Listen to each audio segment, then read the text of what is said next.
You are now listening to Lush Radio Online.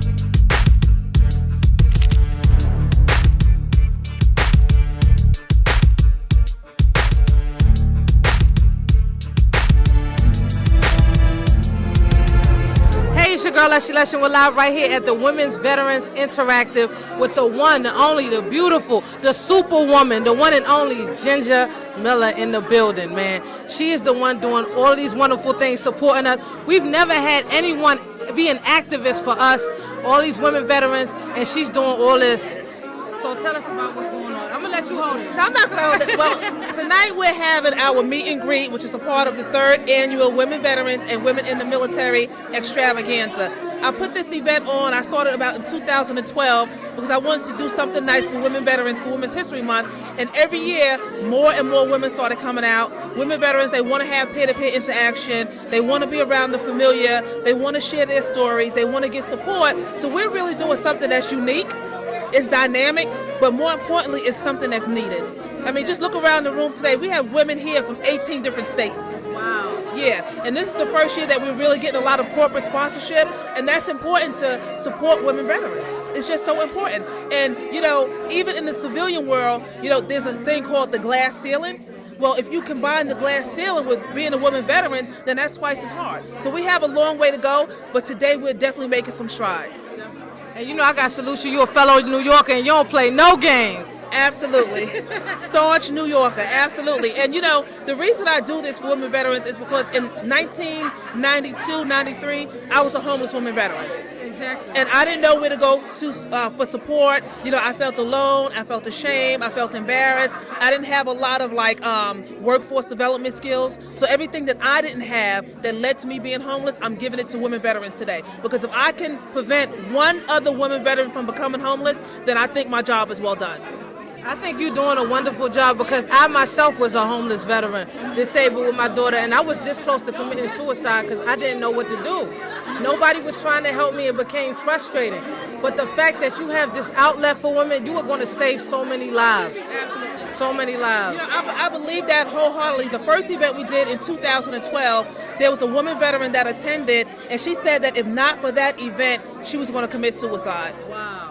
And she was active duty. I'm not going to say what branch she was in, but she just really felt like she didn't have hope. She didn't have anybody that would understand her. But when she came to the first Women Veterans Interactive event, she got everything that she needed. And right now, today, she's doing well. Now, I have a question because 3 years ago, you had started. Now, going into now, what's the difference between you now versus back then? Oh, wow. Well, first and foremost, we have members in 18 different states.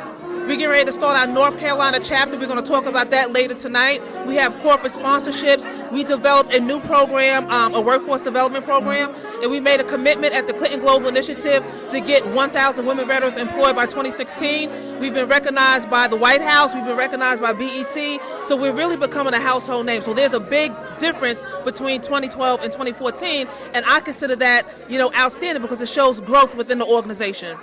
And you've been nominated for so many different things, the neighborhood awards, all different kind of things. And I mean, how hard is it to actually, you're sitting down with major people, heavy hitters in the White House each and every day.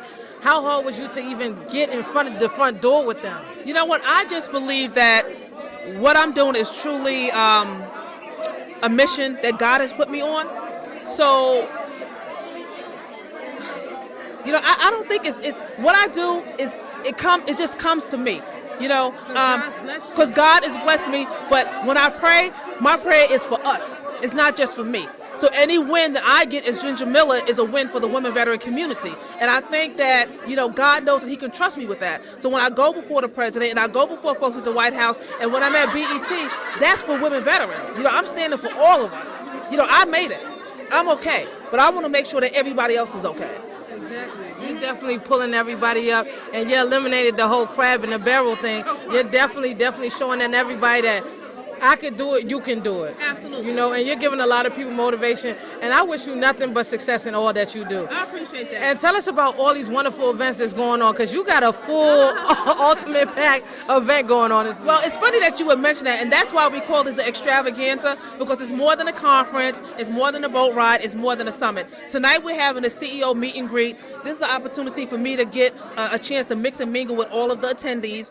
Tomorrow morning we're starting out with an empowerment breakfast. Then we have the conference throughout the day. We have a lot of celebrities who have come out, and then at night we open it up to our gala, which this year is going to be a masquerade gala. And I think that's great because it gives corporations the opportunity to come out and learn about the organization, and then they could also mix and mingle with the women veterans who they're supporting. And then the next day, which is Veterans Day, we have our tribute to women veterans, and then we have our boat cruise, which is the Empowerment and Unification Boat Cruise. And then we're done. So I think that's truly an extravaganza. You're doing a lot of wonderful things. I wish you nothing but success. I appreciate that. And if people want to log on to the site and find out more information about you, how do they do that? Okay, you can go to www.womenveteransinteractive.org. You can find us on Facebook. We're on Twitter at Women Vets Action. And you can also send an email to info@womenveteransinteractive.org. And your hair looks fabulous. I just want to let you know that. You just got it done. Thank you.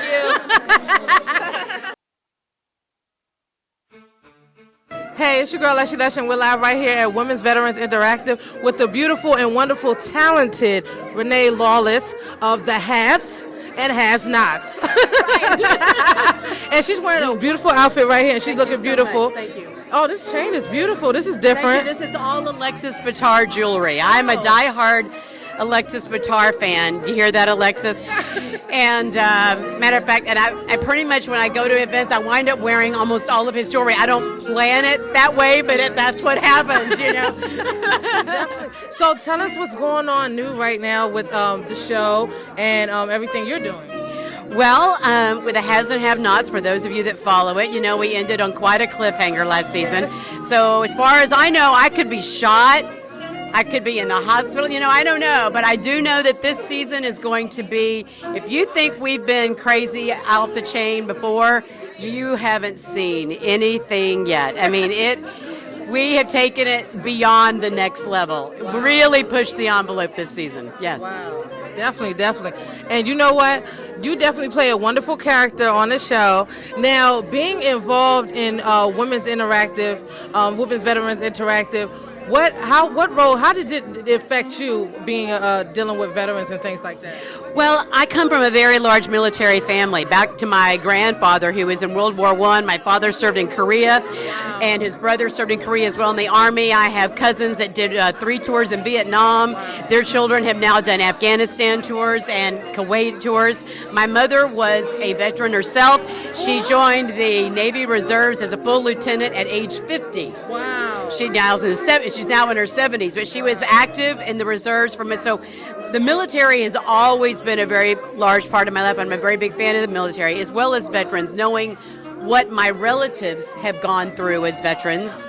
Also, I was around at a time after the Vietnam War when we didn't treat our veterans very well. Exactly. And so it's very important to me that never happens again. And that our veterans, although, you know, we applaud them when they come off a plane and we stand up for them in church now, and this is all wonderful and good, we need to remember that once the cameras aren't rolling and the lights go out, we need to show that support. Yes. That, you know, and especially women, because people forget we do have women in the military. They have children, and they have left those families, and a lot of them are single women, just like whether they were in the military or not. And they need the tools to not only learn how to get back into the workforce, the workplace outside of the military, but they also need help in times of and struggle. You know, it's great to give them fish, but we also need to teach them how to fish. Exactly. So, and the Women's Veterans Interactive do both of those things.